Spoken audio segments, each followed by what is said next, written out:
Week 6 DFS breakdown. That's what we're doing today. We're going to be breaking down the Week 6 DraftKings main slate. Hurricane did not strike me down. We lost power for a while. There's a lot of knocked over trees and such, but mostly doing okay. So each week I write this article at beatbestball.com where you can check it out. Keeping it free for now. Might paywall it, but pretty good week for us last week. If I look at the week 5 real quick, the spot we missed is the biggest spot where didn't write up Jamar Chase and the Bengals. Was a little bit worried that the Ravens could ball control it. Foolish me. A good reminder that explosive players, like Jamar Chase, can totally change the game script. He scores an 80-yard screen. Ravens come back and score. Just a huge game there. Spots we did well on. Trevor Lawrence, Lamar, Joe Burrow, James Cook scored.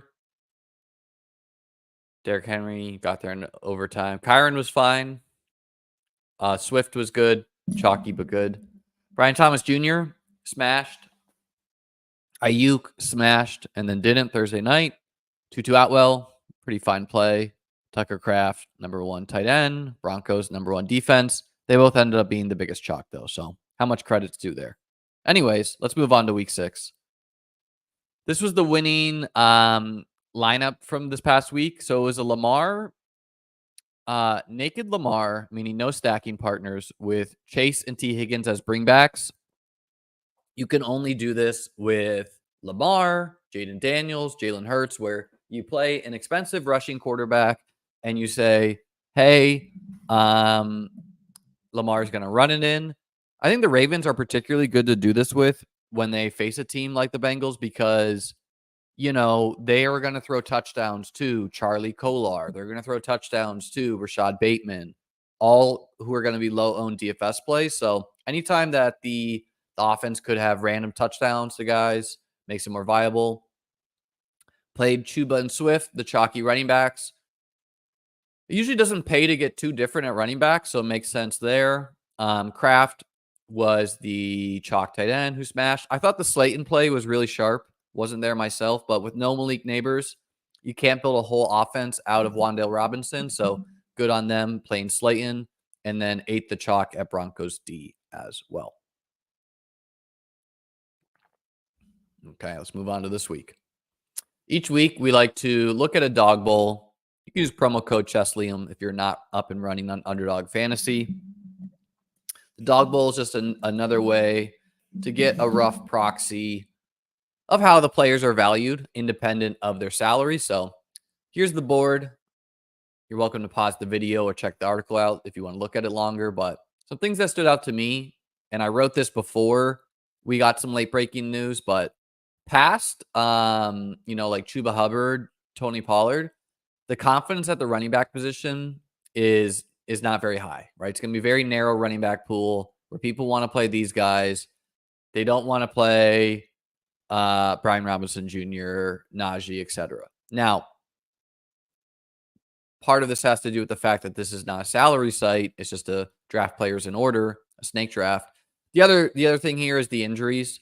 At the time of this draft, which was this morning, people didn't know this is my team, by the way. I drafted Bucky Irving. They didn't know is Rachaad White playing. He looks doubtful now. Is Ramondre playing? He's out.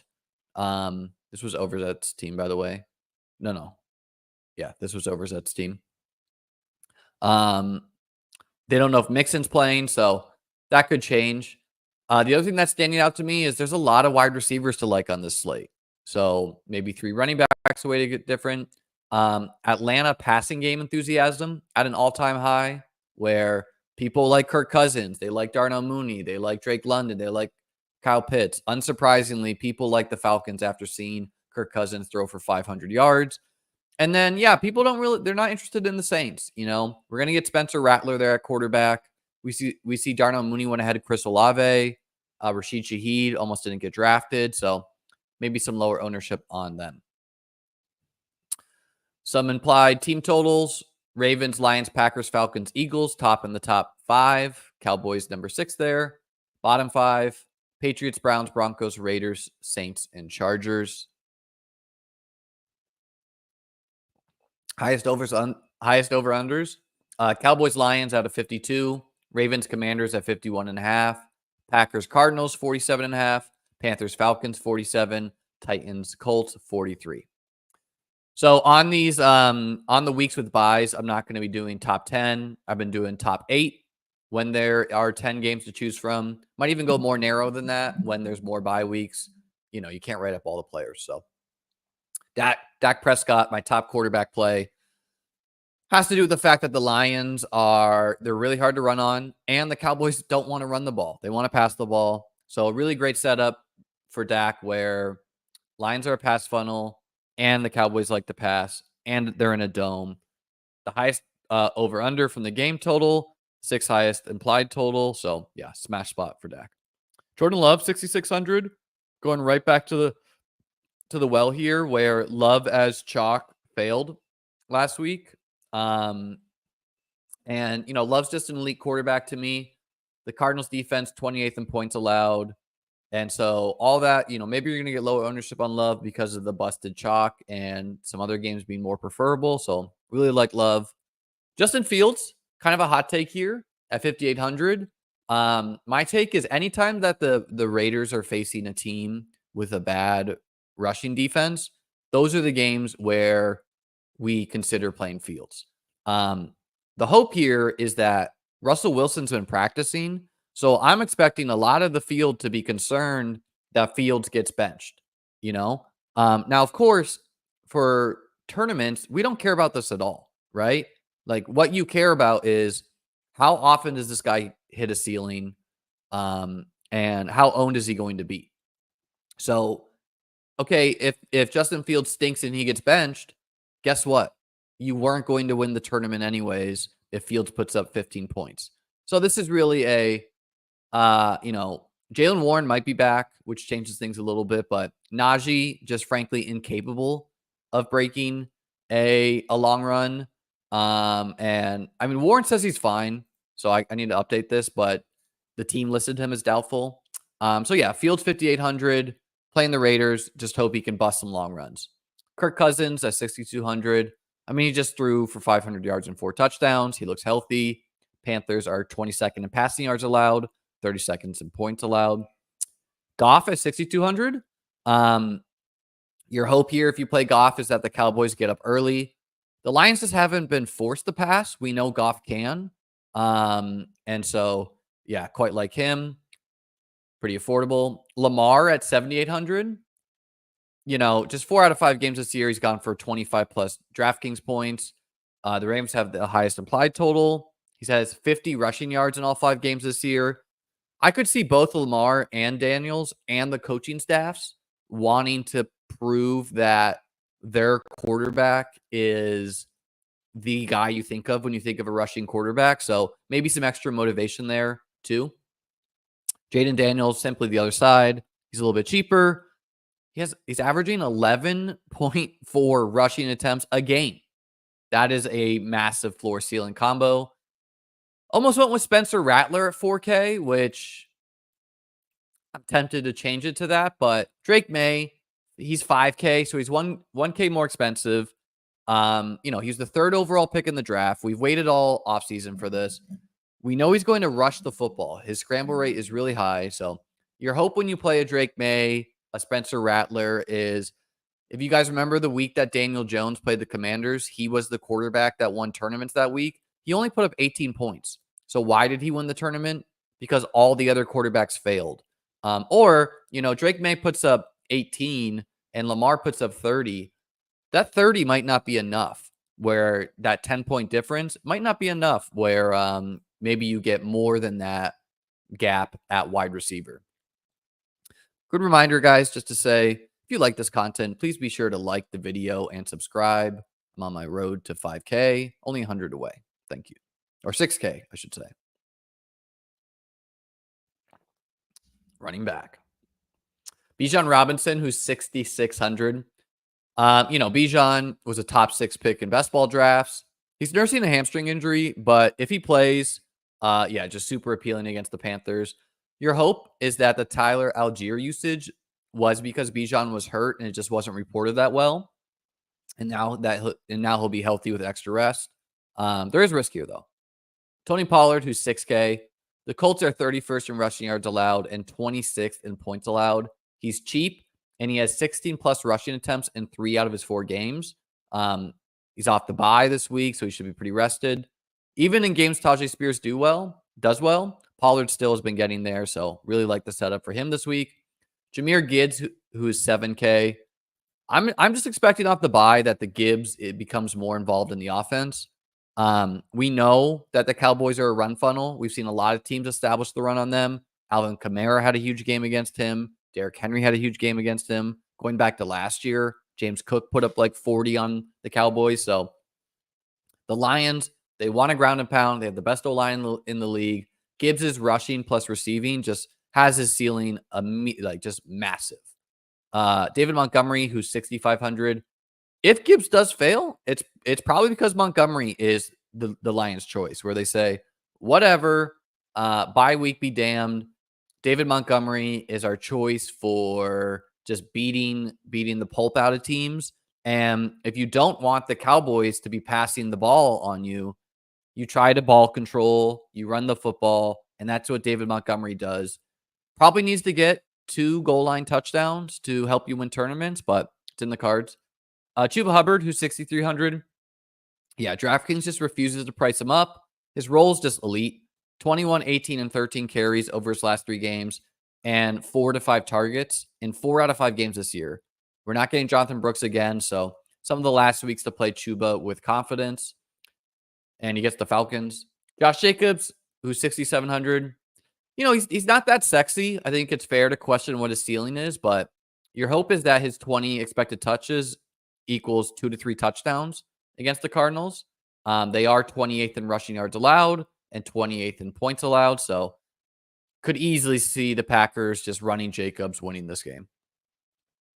Bucky, and worth mentioning that Emmanuel Wilson was a little banged up in the last game. They have been in a timeshare, so Jacobs maybe even plays even more. Bucky Irving, who's 5,400. I wrote this before. Rachaad White was officially out. He's doubtful at this time. His practice reports this week went limited on Wednesday, then out. So it's always bad when you go limited to did not practice, which Rachaad White did. Assuming he didn't practice again today, as he is doubtful. So I think he's going to miss this week. And even if he doesn't, he's probably not going to play that much. His ankle got rolled up on. Irving's seen 9 to 10 rushing attempts in 4 out of 5 games this year as a rookie and 2 to 3 targets in 4 out of 5 games this year. And he's been super efficient with those touches.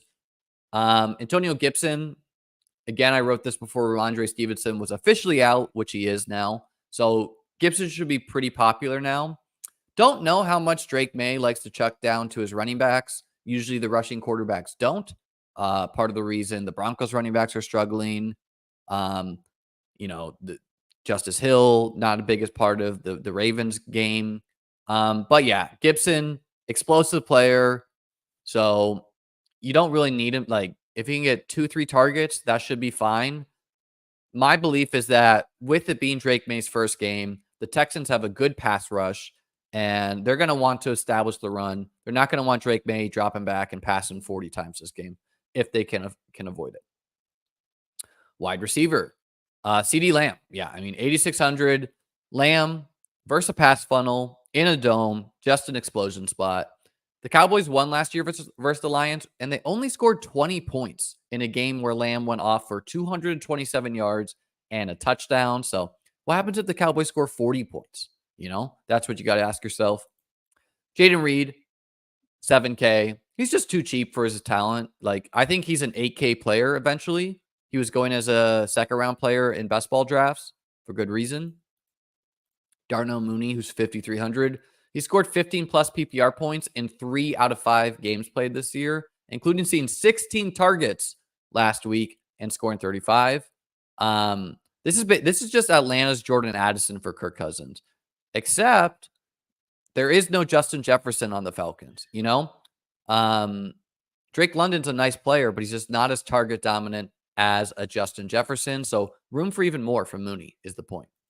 Calvin Ridley, a little bit of a hot take here, but George Pickens, Roma Dunze, Nico Collins. This is what I wrote up about playing Brian Thomas last week. And then again, Brian Thomas, they've all gone for 100 plus as outside wide receivers on the Colts. So like it being Calvin Ridley's chance. In a different week, I'm probably writing up Will Levis at 4,800, but with Spencer Rattler and Drake May, just prefer them better. AJ Brown, 7,800. Should be well rested. Only missed week 1, but off his bye. The Lions have a 26 plus implied total. The Browns are a good defense, but just simply no corner can just shut down AJ Brown. I'm expecting them to get him going in this game. Amon-Ra St. Brown. Hard not to write up the 3 studs on this slate with only them being on the slate. He scored 20 plus in 3 plus games this year, and the Lions haven't been forced to pass. So again, what happens if the Lions fall down 14-0 in the first quarter? That's the game where you could get Amon-Ra seeing 15, 16, 17 targets. And the good thing is we know the Cowboys can grab a lead, right? They can drive the field, score immediately, get a turnover, score again, and now you have the dream spot for Amon-Ra. Jalen Tolbert, he's 5K. With no Brandon Cooks, he saw 10 targets, and he scored 20 PPR points last week. He's wide receiver 19 in ESPN Open Score and wide receiver 10 overall pre-ESPN Analytics. So, got some offseason buzz, hung out with Dak in the offseason. Still too cheap for what he is. Should be pretty popular. Chris Godwin, who's 6,900. We've seen Juju Smith-Schuster and Dallas Goedert eat up the Saints defense in the middle of the field. I mean, hell, Juju did it. So, although skewed by having 2 big blowouts, the Saints are 26th in passing yards allowed and 8th in rushing yards allowed. Godwin is wide receiver 5 per ESPN Analytics and crushing this year. So, these guys beat the Saints in the middle. That's where Godwin operates. He's kind of too cheap at 6,900. He's just been elite this year. And people are probably going to play the narrative of Marshawn Lattimore against Mike Evans. So maybe that helps keep Godwin lower owned. And Cade Otton should be the popular tight end. Trey McBride, 5,700. The Packers ranked 22nd in tight end points allowed, despite facing absolutely no one outside of Dallas Goedert. Philly, Dallas Goedert. Indy, no one. Tennessee, less than no one. Minnesota, no one. And the Rams, Colby Parkinson. Okay. McBride saw 9 targets and nearly had a touchdown in his first game back last week. And the Cardinals offense just looks better when McBride is involved. They were pretty bad without him, and then they beat the 49ers last week. Jake Ferguson, who's 5K. He's only 5K and has seen 7 to 11 targets in his last 3 games and scored 10 to 15 PPR points. I just think he's the Cowboys' second target. Like Tolbert, he's got more deep threat ability than Ferguson, where Ferguson will more rack up 10-yard, 8-yard, 11-yard catches again and again and again. You're always hoping that he scores a touchdown, has a massive ceiling. We've seen him score 30 plus in the real NFL playoffs. Brock Bowers, who's 6K. He's not always going to have a defender fall down and score 57-yard touchdown, but the usage is exactly what you wanted to see with no Devontae Adams. He had 12 targets, 8 receptions, 97 yards, and a touchdown. He also would have scored another touchdown if the Broncos didn't have a pick 6. And with Aiden O'Connell starting for the Raiders, your hope is that it unlocks a higher ceiling for Bowers and the whole passing game. Sam Laporta, who's 5,500, kind of the forgotten guy. We've seen this before off the bye. Teams like the Lions, they probably want to have everyone stay involved. It's not really been Laporta's turn. So if they see the chance to get Laporta going, maybe score a touchdown, I totally think they will do that. Dan Campbell, a player's coach. He's still the same guy from last year. Just last year, he scored 10 plus touchdowns, and he's not doing that right now. So can always get there, in my opinion. Tucker Kraft, who's 4,800. Luke Musgrave is likely going on IR, the other tight end. Kraft is dealing with a groin injury, so definitely monitor that. But he scored 25 points last week, and he's tight end number 1 overall per ESPN Analytics and he's number 1 in yards after catch ability. Kyle Pitts, who's 4,400. In the scheme plays for the Falcons, Kyle Pitts was involved early, meaning that they wanted to get more touches for him. He's coming off a 7 catch for 88-yard night, although Kirk did throw for 500 yards. Cade Otton, who's 3,500, a solid paydown tight end. He's had 40 to 50 receiving yards his past 3 games and target totals of 4, 9, and 8. The Saints are 31st in tight end points allowed. Dalton Schultz, who's 4,100, with no Nico Collins and us not being really sure how healthy Tank Dell is. Schultz is definitely in play. He has 5 targets over his last 3 games. Defense, Chargers, my number 1. They're 3,300. They get Bo Nix. They're averaging 10 points per game. Patriots, 2,400. It's my favorite paydown. Anytime that a team is missing a guy like Nico Collins, you can simply hope that maybe they struggle. They looked pretty terrible when Nico left in the Bills game. Bucks, who are 2,600. They get Spencer Rattler, 5th round rookie in his first start. Saints, who are 2,700. They're just like a really good unit, and they're cheap, so they're firmly in play to me. Falcons are 3,500.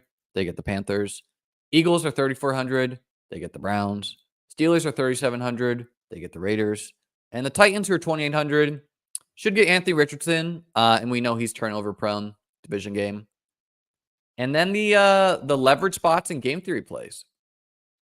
So thinking through how you want to play Dallas-Detroit, Sam Laporta, Jameson Williams, Jake Ferguson, Rico Dowdle, Cavante Turpin, Dallas/Lions D plus the running backs. All these guys should be lower owned, and all of them, if they do end up scoring points, that inherently means CeeDee Lamb's not scoring points, Amon-Ra St. Brown's not scoring points, Jahmyr Gibbs, David Montgomery aren't scoring points. These should be the chalkier options there. So mixing in these guys, or just building a weird stack with these guys seems viable to me.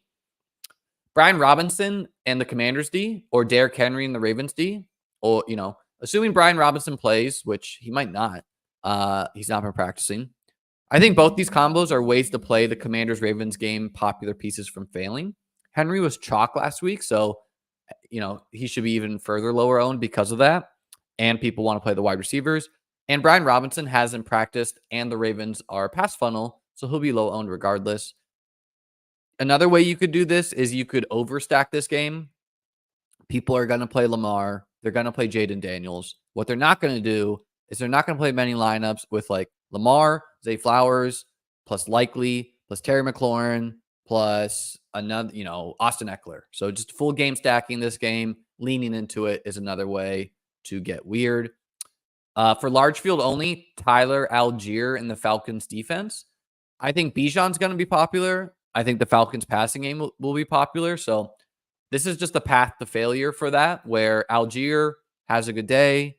Bijan's more hurt than we know of. He gets a lot of work. The Falcons D scores a pick 6, puts the ball back in the Panthers' hands. Seems like a solid large field play to me. Rashid Shaheed, another large field play I like. Should be pretty low owned with Spencer Rattler at quarterback. And your hope for him is that, Derek Carr, not that good.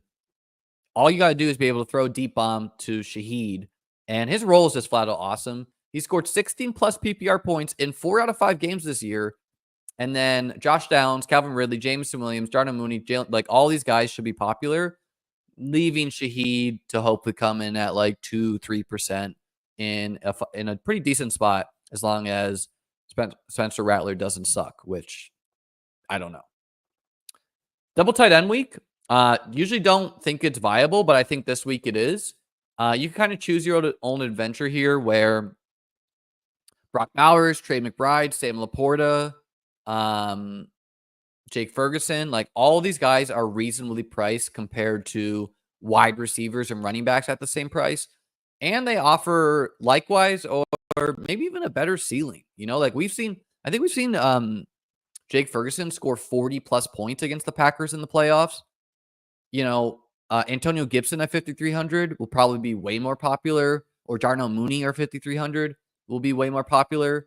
And we've not, Calvin Ridley is more expensive than these guys. So I think playing 2 elites, Bowers and McBride and Laporta, etc., or Also, with few cheap wide receivers sticking out, playing Cade Otton plus one elite tight end is another way to get weird. Cade Otton, 50 receiving yards. Not many wide receivers like that, you know?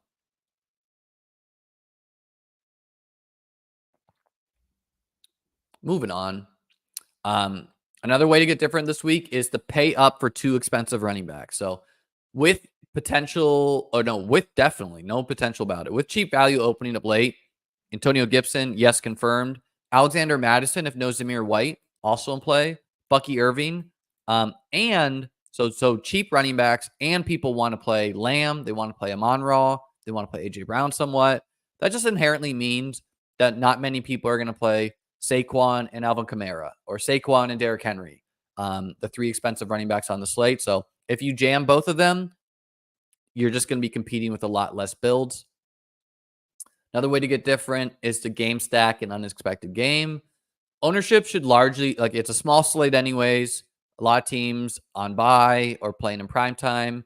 And so ownership's just going to flock to Dallas, Detroit, Washington, Baltimore, and Arizona, Green Bay. So you can simply hope all three of these games dud out. It's only 3 games.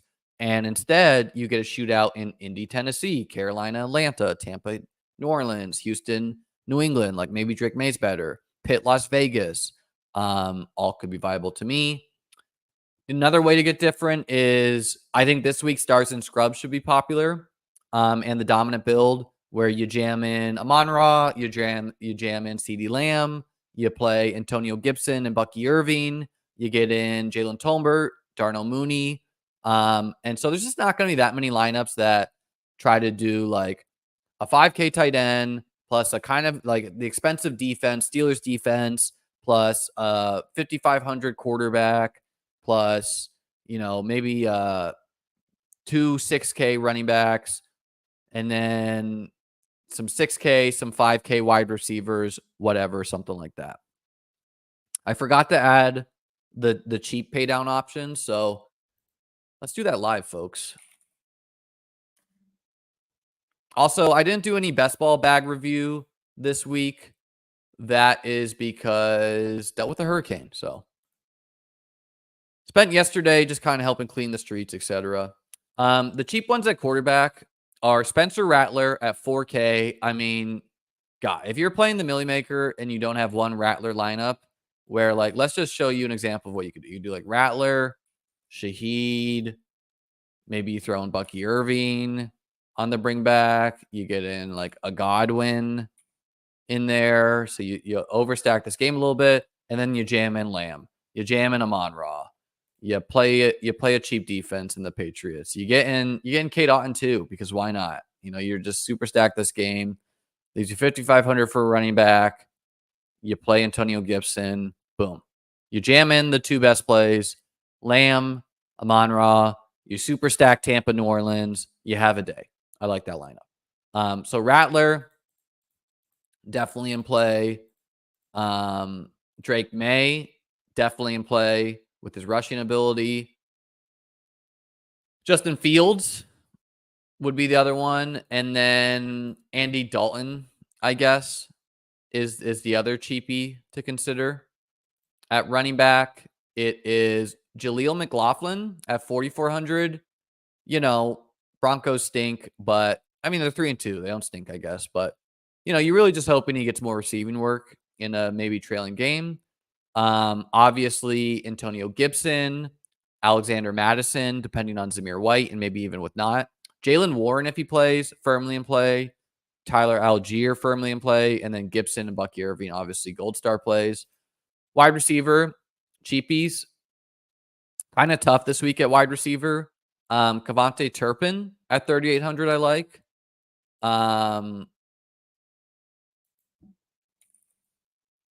I guess like maybe Demario Douglas if Drake May targets the intermediate. What do they got Polk at? 3,600 for Jalen Polk. Definitely in play. The other one in play is Xavier Hutchinson with no Nico Collins. He's 3,300. So he's firmly in play as a punt. I guess I'll give you guys one more. I guess Rashad Bateman. 8 targets, gets the Commanders, should be relatively low owned. There's a decent amount of cheap wide receivers this week, especially Polk. I don't think Polk will be popular, but I kind of like him. Just hoping Drake May is better than people expect. Tight end, also kind of rough. Cade Otton, firmly in play at 3,500. I guess Juwan Johnson, 5 targets last week. You could chase the Charlie Kolar points at 2,800. It's kind of bleak, this is why Otton should be so popular. Don't really know where else to go at cheap tight. I guess Hayden Hurst is the other one. Starting tight end on the Chargers. You hope off the bye he's a little bit better. Defense, Patriots are my favorite cheap one. Bucks, Browns also in play. I mean, are the Commanders' defense fixed, or did they just play Kyler without Trey McBride and also they ran the ball a lot and Deshaun Watson? So I don't know. Probably not. Not a great. The popular one should be Titans, Saints, Bucks, Patriots, and you can always play the Browns defense. They're a good unit. All right, that's gonna do it for the breakdown portion. I'm gonna hang out for a little bit, answer some questions, and then we'll get out of here.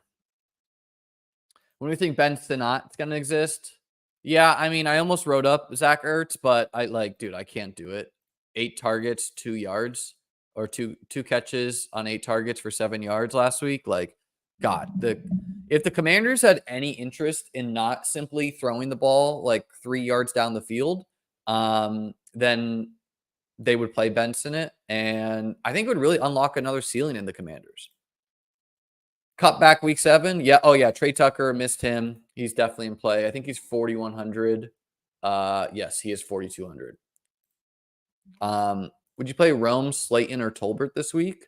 I didn't have my Sunday morning show last week, but I will have that again. I think the projections would tell you to play Tolbert, but I might IKB and just play Rome. Xavier Hutchinson, I definitely, he's in play. He's cheap. He's playing as an X, meaning outside wide receiver. And as long as he's not drawing Christian Gonzalez, which you got to imagine he won't, he doesn't need to do that much at 3,300. He's in play. He's not like a great player or anything, but he opens up a lot of salary. Thoughts on Herbert off the bye? No, dude. I don't I had optimism for Herbert. At this rate, I need to see it first. I mean, you're facing a really tough D in the Broncos. The team wants to run. He has no more than 27 pass attempts in any game. Herbert is unplayable. Is Musgrave dead? Yes. He's going down IR. So he's not fully dead. How come you haven't gone to a dog bowl? I mean, there's only one dog bowl. I didn't win a ticket. Thoughts on Tank Dell? There's things to like about Tank Dell. For example, his history. He also ranks out analytically pretty well, where he's still getting open. If we look at open score, Tank Dell, Nathaniel, top 15 in the league at getting open, according to them. But from the eye test, he just doesn't look fully healthy to me. So I don't know if he's going to be super popular at 6,200. It's an okay spot. The thing about if he is banged up for injury, he could get healthy at any week, right? And if I knew it was last year's Tank Dell with no Nico Collins, I would jam him. So if you think that's happening, do with that what you will. But I don't know. I'm just a little bit worried about him. I'm a little bit worried about that whole game environment where, from the Patriots' point of view, really they just want to have Drake May exit the game healthy. And so they're going to run the football a lot, probably. Which shortens possessions. They're going to try to burn clock. They're going to do play action with Drake May. And the Texans could struggle without Nico. It's just possible that they have a letdown.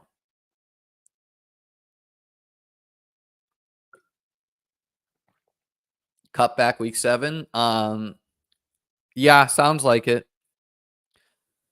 All right, ladies and gents, I'll have more videos next week. Make sure to like and subscribe. You can check this article at beatbestball.com. Appreciate you guys. Have a great day and weekend. See you Sunday morning.